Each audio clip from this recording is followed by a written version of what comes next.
Buenos días, el día de hoy mi grupo y yo les vamos a hablar acerca de las sociedades colectivas. Este se conforma de Robert Mozo, Alejandro Ramírez, Carlos Linero, Jorge Elías, Gabriel Ortega y mi persona Isabela Brito. Es importante que sepamos a qué hace referencia cuando hablamos de las sociedades colectivas, y son aquellas que existen bajo una razón social en donde todos los socios se encargan de responder de manera solidaria y de modo subsidiario con todos esos bienes que resultan o que se recaudan de esas operaciones sociales que se realizan. Las sociedades colectivas, dentro de sus características, tienen que es una sociedad de personas. Por ende, los socios deben estar en todo momento, desde que inicia la sociedad hasta su terminación. También se estipuló que hasta que no se extingan todas las deudas sociales, los terceros acreedores podrán seguir exigiendo el pago de lo que se les adeuda, tanto a la sociedad como a los socios.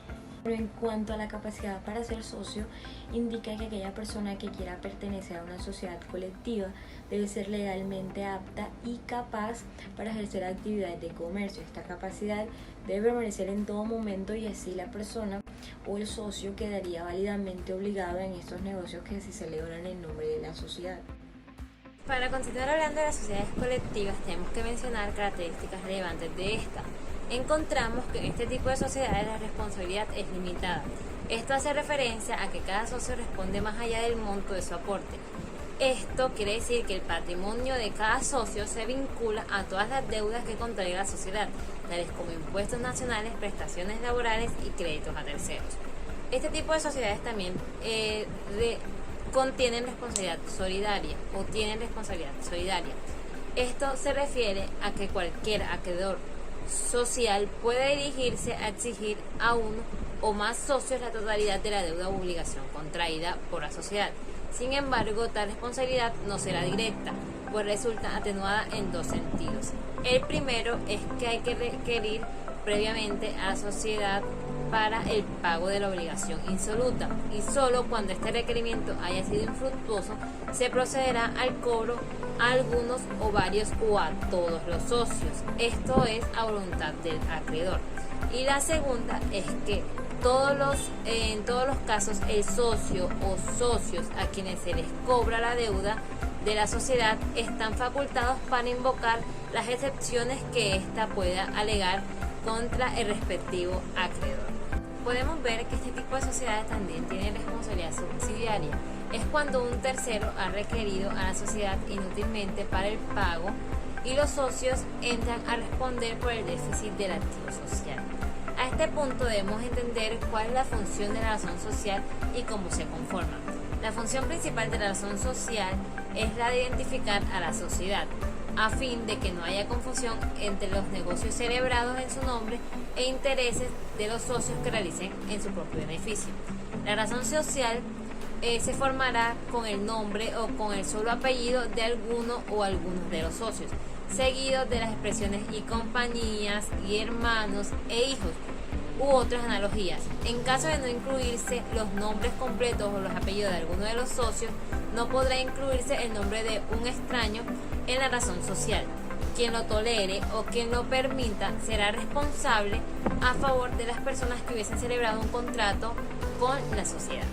Bueno, en este tipo societario existen unos casos en los cuales se emplea o hay un uso de la palabra sucesores. Estos casos son dos. El primero es cuando existe o se da la muerte de uno de los socios cuyo nombre y apellido integre la razón social. Y el segundo caso es cuando la razón social se forme con el nombre o apellido de uno de los socios y este se da la totalidad de su interés en la sociedad. ¿Cuál es el uso de una razón social? Bueno, la razón social se utilizará por aquellas personas que han sido facultadas legalmente para hacer la respectiva representación de la sociedad. Estas a su vez se obligarán a aquellas operaciones que, además de corresponder al objeto social, la sociedad también se compromete a responder por aquellos negocios que hacen parte de ese objeto social. En este tipo societario existen unos actos que exigen la autorización expresa por parte de alguno de los consocios. Estos actos son los siguientes. Primero, ceder total o parcialmente su interés en la sociedad. Segundo, delegar en un extraño funciones de administración, vigilancia o control de la sociedad. Tercero, cuando es necesario la explotación por parte ajena, directamente o por interpuesta persona, la misma clase de negocios en los que se ocupa la compañía. Y por último, formar parte de la sociedad o partes de interés e intervenir en administración o compañías por acciones que exploten el mismo producto social. ¿Qué son las partes de interés en la sociedad colectiva? Como parte principal tenemos que es un derecho fundamental, el cual los socios tienen de manera directa un aporte en el capital social. Bueno, de acuerdo a los actos realizados por los administradores, pues que a pesar de no estar autorizados con la firma social de la sociedad, bueno, esto responde a que de manera comunicativa, pues la sociedad responderá por las operaciones, intereses, pues no autorizadas con su firma social en los siguientes casos. Debemos de tener en cuenta los principios fundamentales en esta parte, que son cuáles. Tenemos cuando estas partes que son ejecutadas o celebradas por los representantes en caso tal de las sociedades, pues se vinculen o correspondan de manera ordinaria o hagan un giro en el cual los negocios sociales intervengan por tenor o título, pues esta parte por las circunstancias pues del hecho aparezcan de un modo que no sea admitido o sea de manera inequívoco, contrarias por su cuenta, el cual su parte de interés haya sido derivado del provecho de ella. También tenemos que cuando estas no sean ratificadas, expresas táctilmente o por la sociedad. También tenemos que cuando un tercero busque de manera solución o prueba en este medio o en este caso, se haya cumplido voluntariamente por las partes, cumpliendo aún así sus obligaciones contra ellas de un modo simple. Por los acreedores personales, pues tenemos que como primera medida es un interés social que prevalece, sin embargo, a los acreedores en un tanto de manera personal a los socios, y en cambio no se enajenará en una subasta pública sino más socios, pues de manera que lo adquieren por partes derivadas o algo judicial, pues asimismo este corresponderá en caso en el que el juez de manera crítica de la autorización de la cesión pues del interés embargado de la previa consignación de su valor. Bueno, no obstante, también queremos que pues esta parte de la manera pues subastada pública del interés social pues se llevará sin alguno de los socios, o en cambio la postura también será de manera pues preferido en igualdad de condiciones. Pues también tenemos que tener en cuenta que siendo estos valores o varios los socios vinculados a esta adquisición, pues tenemos que tener un mismo precio que el juez adjudicará de manera a favor que favorezca a todos aquellos que intervengan o sean de las partes iguales, sino de los mismos socios que no solicitan o se adjudiquen de otra forma.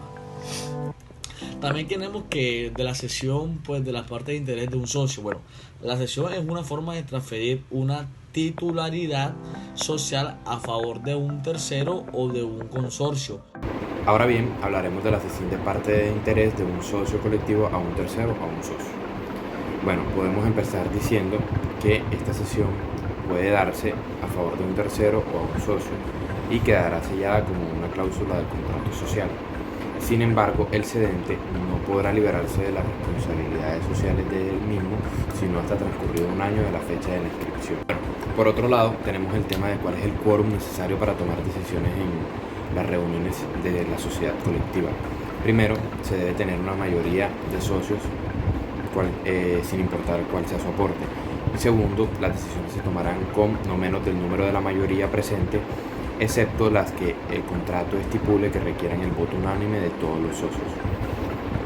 En continuidad a este tema, vamos a hablar de cuál es la responsabilidad que surge por los actos ejecutados por los administradores bajo razón que no estuvieran habilitados por ningún estatuto o por ninguna ley. Esto solamente recae sobre la actividad personal del administrador, y en caso de que esto llegue a pasar, deben estos mismos resarcir los daños o los perjuicios causados a la sociedad. Si uno de los administradores tiene calidad de socio, este puede ser excluido directamente de la sociedad. Muy bien, ahora hablaremos de lo que es la administración dentro de la sociedad colectiva. Como primera medida debemos tener en cuenta que la administración es esa ejecución de ciertos parámetros con el fin de obtener el cumplimiento de un objetivo social o de un objetivo en conjunto. Dentro de la sociedad colectiva, el administrador es el que se encarga de la búsqueda de ese cumplimiento bajo el objetivo común, con el fin de que los socios y los terceros se vean directamente beneficiados. La administración dentro de la sociedad colectiva recae sobre el conglomerado de socios que esta misma conforma. En primera medida, es importante hablar del derecho de inspección de los socios en una sociedad de responsabilidad limitada, puesto que los socios tendrán derecho a examinar en cualquier tiempo, por sí o por medio de un representante legal, la contabilidad de la sociedad, los libros de registro de los socios, las actas y es que en general cualquier otro documento de la compañía. Otro punto clave que es importante tocar en esta materia es la cesión de cuotas. Y con esto me hago referencia a que los socios tendrán derecho a ceder sus cuotas. Cualquier estipulación que impida o prohíba este derecho se tendrá que tomar como por no escrita. Resulta que la cesión de cuotas implica una reforma estatutaria y la correspondiente escritura pública será otorgada por el representante legal de la compañía, el cedente y el cesionario. Y otro de los tantos puntos que es importante abordar se encuentra el libro de registro de socios en la sociedad de responsabilidad limitada. Con este tema es importante anotar que la sociedad llevará un libro de registro de socios registrado en la Cámara de Comercio, en el que se anote el nombre, la nacionalidad, el domicilio, el documento de identificación y el número de cuotas que cada uno de los socios posea. Además, también se podrán encontrar aquí los embargos, los gravámenes y las cesiones que se hubiesen efectuado aún por vía de remate. Resulta que al estudiar este tema es bastante trascendental e importante hablar del mínimo de la sociedad de responsabilidad limitada a una persona como causal de disolución, puesto que en la eventualidad de la reducción a un socio puede evitarse la disolución y liquidación acudiendo a la figura de conversión en empresa unipersonal. Esto siempre y cuando así lo exprese dentro de los siguientes 6 meses a partir de la concurrencia de esta causal sin ninguna otra solemnidad o requisito pertinente que se haya dicho. Para finalizar esto, es importante hacer alusión a lo que es la distribución de utilidades, puesto que el remanente de las utilidades liquidadas de cada ejercicio, después de ellas las apropiaciones y reservas correspondientes, se repartirá entre los socios en proporción a las cuotas que estos estuvieran poseyendo dentro de la sociedad.